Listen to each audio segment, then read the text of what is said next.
So I'll do another little video here for you to kind of help explain something else that may be of a benefit for those that build hidden tang knives. And I'm only using this as a demonstration piece. This is something I'm working on. I'm at that point in the construction, figured I'd do this. Maybe that would be a benefit to somebody out there. Guide pins. So when I went to San Antonio for my Journeyman Smith 2013, I think, knife maker there had asked me, "Are you using guide pins?" I don't know what guide pins are. So he explained it to me, and I figured it's something that I'll pass along.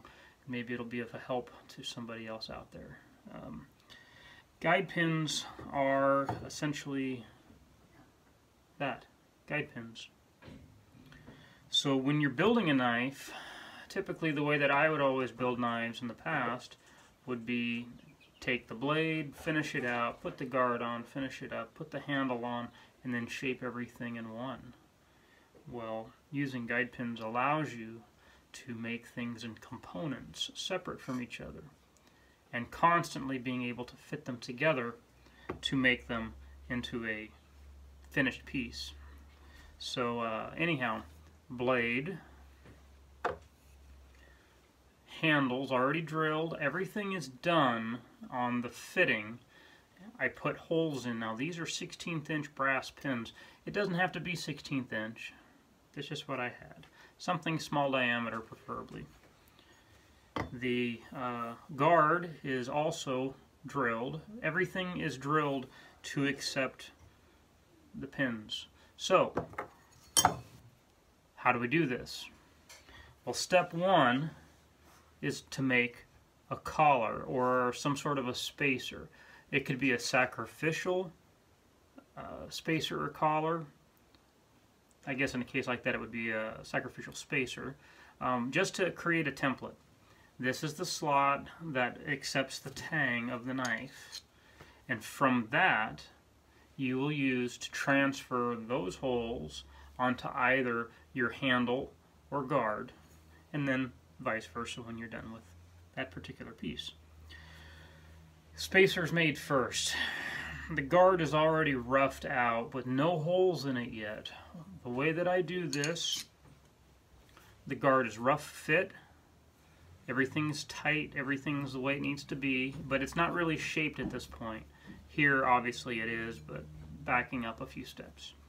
I take the spacer and I super glue it to the guard. Then take that off in one piece, having the guard and spacer super glued together.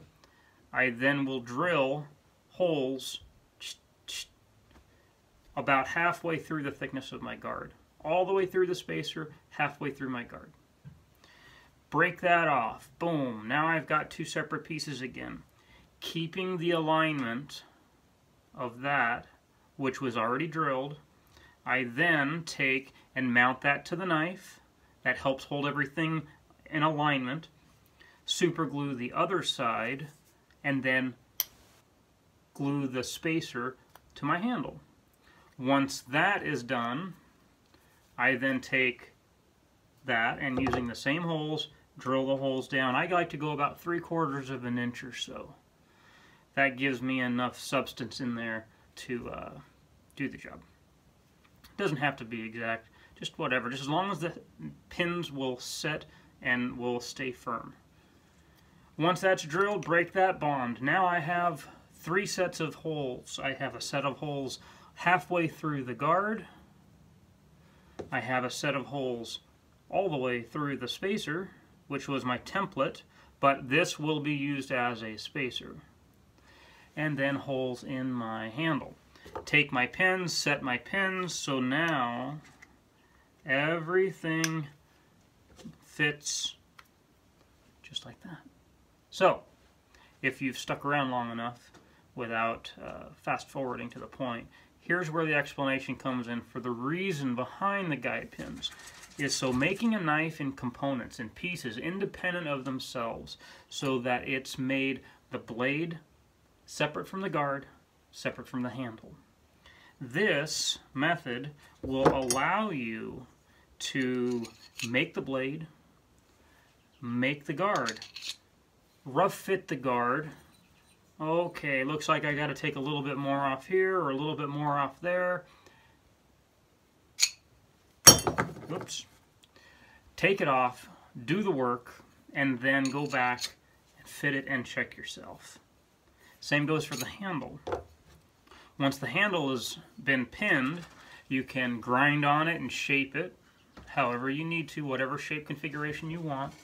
And then, when it's all said and done, you can rough fit all of the pieces and can know without question, because those pins will hold that blade and handle and guard everything in exactly the same position and placement as when it was first put together, taken apart, and a million times later put back together in exactly the same place. So that way you know, okay, I got to take off some more here, take off some more there. You can rough fit it, check it for straight, check it for whatever you want to check it for. Take it apart, do the work, put it back together, and again, it is in exactly the same place. Anyhow, hopefully I haven't bored you enough. Maybe that will, or maybe that won't help you, but hopefully it does. And if so, it's a step in the right direction. It works for me, doesn't work for everybody. It's a lot of extra steps, but you know, in the end, it's really worth it. So